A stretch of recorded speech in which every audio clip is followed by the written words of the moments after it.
Hello મિત્રો, શેરબજારની વાતોમાં આજે આપણે 3 કંપનીની સવારના વિડીયોમાં વાત કરી હતી. લોયડ સ્ટીલ સરસ ચાલ્યો અને સુરેશભાઈની હમણાં કોમેન્ટ આવી કે મારે જે ભાવે લીધા હતા એ ભાવે પહોંચી ગયો છે. કંપની સારી છે, ડિફેન્સમાં કામ કરે છે અને કામ બહુ એનું કંપનીનું સારું છે. પછી બીજો શેર જે આપણે કીધો, શિપિંગ કોર્પોરેશન, આજે ચાળીનો શેર 68 પહોંચી ગયો, જોરદાર દોડ્યો અને પછી 68થી ઘટીને અત્યારે 340 આસપાસ ચાલી ગયો છે. એપોલો માઇક્રો સિસ્ટમ ડિફેન્સનો શેર થોડોક ઘટાડો છે. આ 3 શેરની વાત કરી હતી. હવે શેરની વાત આપણે કાલે કરીશું. બીજી એક વાત કરવી હતી. તમને આગળ વિડીયોમાં મેં કીધું હતું કે ચતુરાઈ વાણિયામાં હોય છે. એના માટે એક આપણે સરસ વાત તમને સાંભળવી છે, જોઈ રહી, વાંચી રહી છે.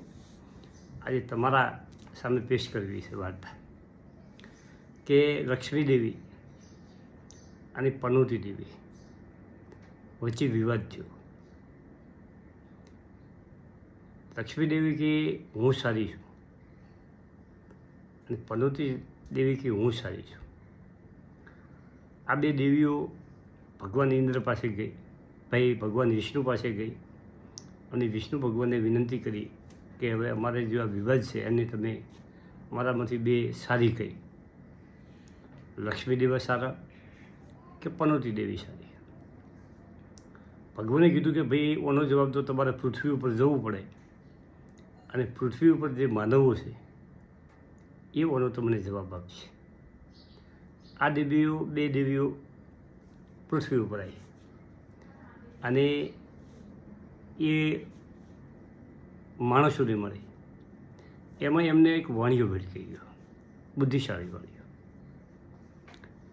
વાણિયાને પૂછ્યું કે ભાઈ અમારા બેમાંથી કઈ દેવી સારી?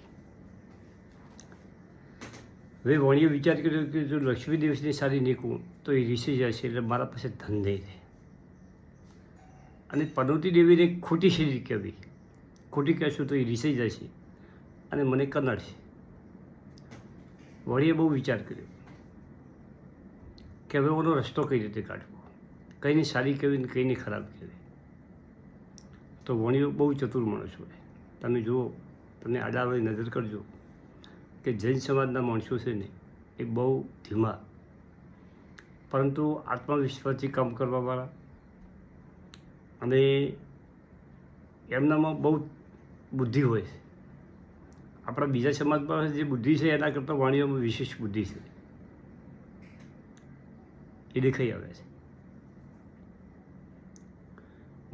હું ભણતો ત્યારે જે મારા મિત્રો વાણિયા હતા ને એ હું પોચો બોલે, ધીમું બોલે, પણ એમનામાં ચતુરાઈ હોય. અને આપણે બીજા બધા સમાજવાળા છે ને ટળને ભળ કરવાવાળા માણીશું.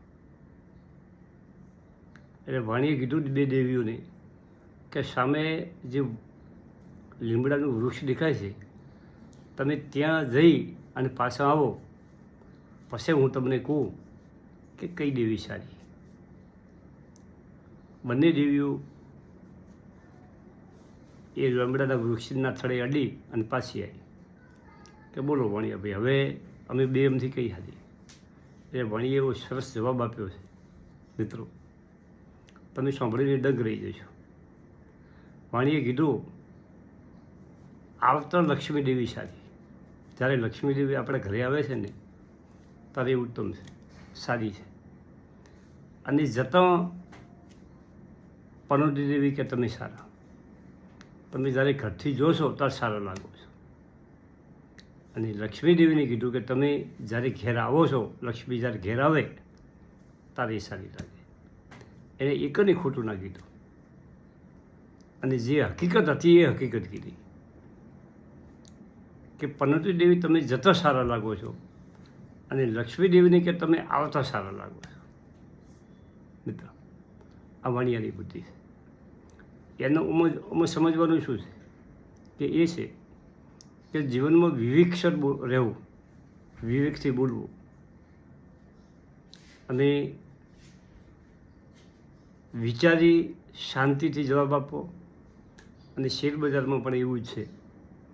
ખૂબ વિચારીને સ્ટોક લેવો, કેવો સ્ટોક છે, કેવી કંપની છે, કેવું સેક્ટર છે, કેવો ફંડામેન્ટ છે, શું કામ કરે છે, કોને રોકાણ કર્યું છે, પ્રમોટરોએ કેટલું રોકાણ કર્યું છે, બીજાનું કોનું રોકાણ છે, વર્ષના વોકડા કેવા છે, આ બધો ખૂબ વિચાર રાખી અને આગળ હેડવું પડે.